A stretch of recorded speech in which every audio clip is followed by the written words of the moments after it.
Oh, hi there. Name's Carl Thunderfarken. Nice to meet you. Were you curious as to what 3D pop meant, how to see it, how to spot it, how to find out if you even need it in your life? Of course you need it. I'm going to show you today, once and for all, the definitive example. 3D pop versus not. We're seeing it, and I will explain for the noob. All I want is the perfect camera. All I want is the perfect camera. Okay, we have a very interesting and secretive comparison today. We're on the Sony ZV-E1 with a lens I cannot tell you. It will come. Relax. It's being released sometime soon. But it's very equivalent to what you have, Nikon Z6 III, with the Canon EF 135mm Tony 2. So like, just imagine in the future, Camera Conspiracies is reviewing a 135mm for Sony. You're getting a sneak peek. Is it worth it? It's very clinical, it's sharp, but the pop kind of lacking. And I'm going to display to you now, without dying by the oncoming train, and hoping to sweet prayer heaven that I'm actually in focus for any of this. Because you really want to be very far away for the 3D pop test, and the railway leading lines are what convince us that this is all necessary. So praying to sweet heaven, Nikon Z6 III, Canon EF 135mm Tony 2. This is a 3D popping lens. It's old, low element count. It has the depth, whereas this one is new. It's sharp, it's clinical, it's scientific, but it's not the same. Okay, so pay attention. Right now you're witnessing 3D pop at its finest. Railroad tracks, they're going. I'm in the scene. It's not fake looking, as you'll see when we switch to the something mysterious.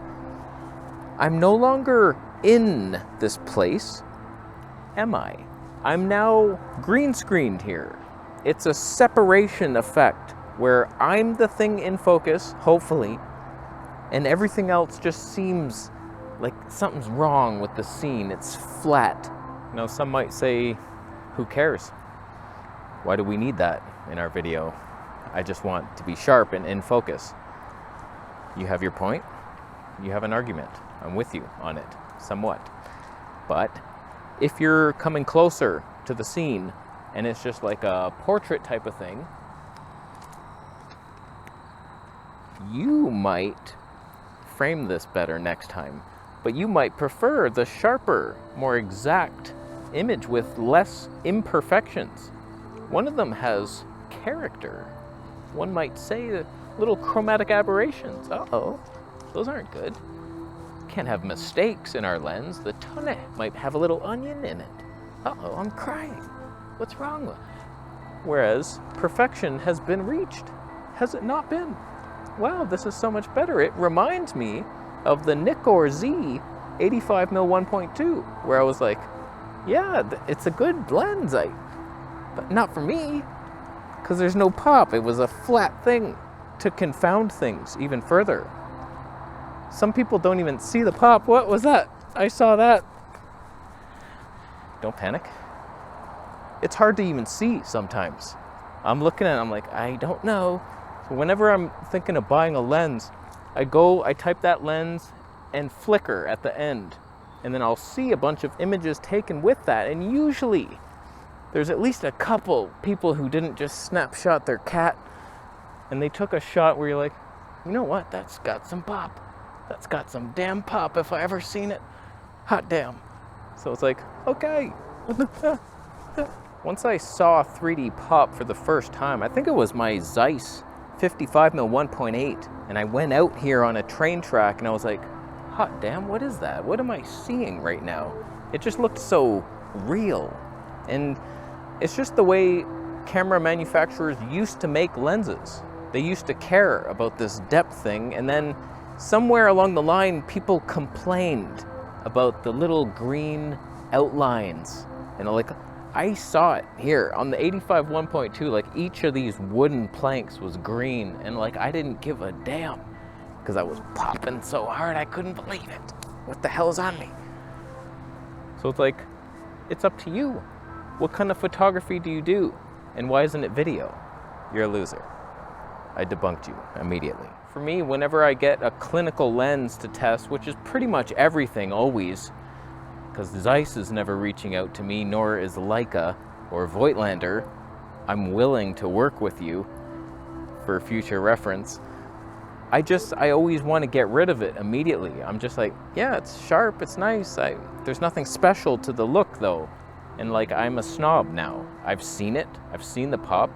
For example, my Voigtlander, 21mm 1.4. I am trying to sell it. It has more pop than anything wide. And I'm just like, hot damn. Every time I'll take a picture of something to sell, obviously. A picture of gear to sell, to buy more gear.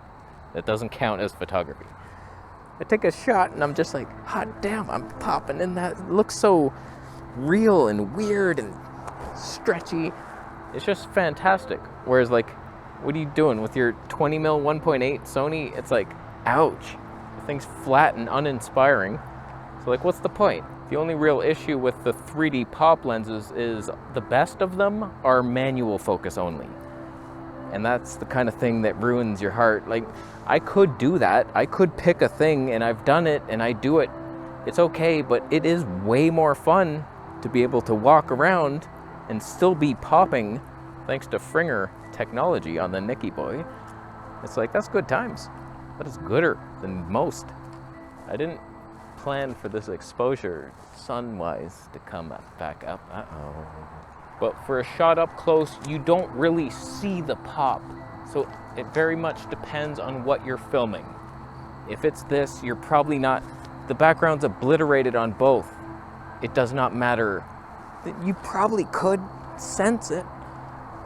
Just like, oh, his hat is round. Oh, I'm seeing it. I believe he's not hiding his bald head in the sun. I believe it's there. I'm with him. Whereas just the green screen effect of a flat lens is hopeless and disgusting. And they're easier to make, they're heavier. It's not like you're gaining, you're losing, if anything.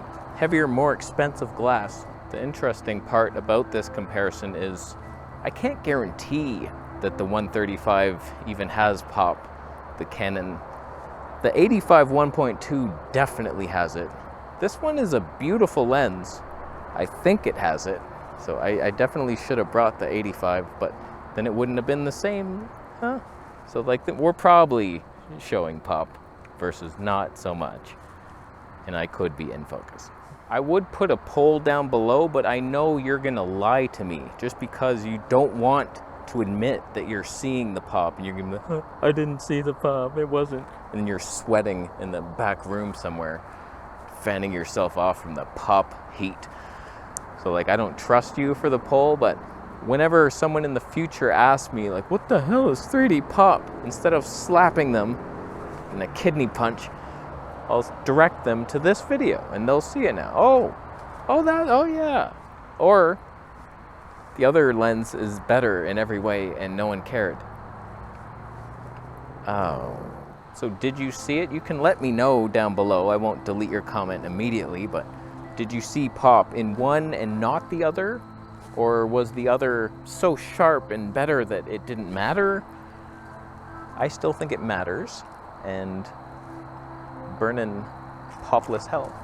Or was the real test today disgusting Sony skin tones versus a Nicky Boy with red color science capabilities with green shirts? It is green. I've seen Sony makes it blue sometimes. That's on you, son. That's a lie, isn't it? Caught you in a lie. Can't we just be truthful for once?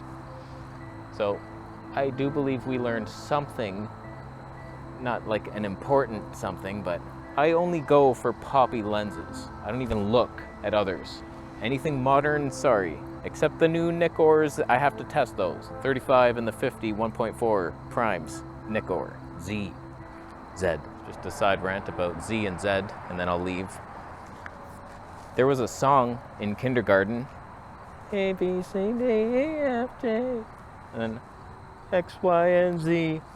It was Z. And then everybody's saying, oh, Canadians, it's Z for you guys. How come you're not saying it? Because we were brainwashed as little toddlers to sing our hearts out. And it was always Z. X, Y, and Z. Won't you come and sing with me? Yes, I failed the class, but Z. And I say both now, and I don't even know why. It's a MK Ultra mind trick. Oh my God, these are sharp. I'm leaving. Bitcoin is appearing for you. It's popping out of the frame, but only on one side. Oh, that's your fault. It's not mine. I'm gonna leave. I'm in focus. That's poison ivy. Or the edible look-alike. That's interesting. One of them still has me for sure.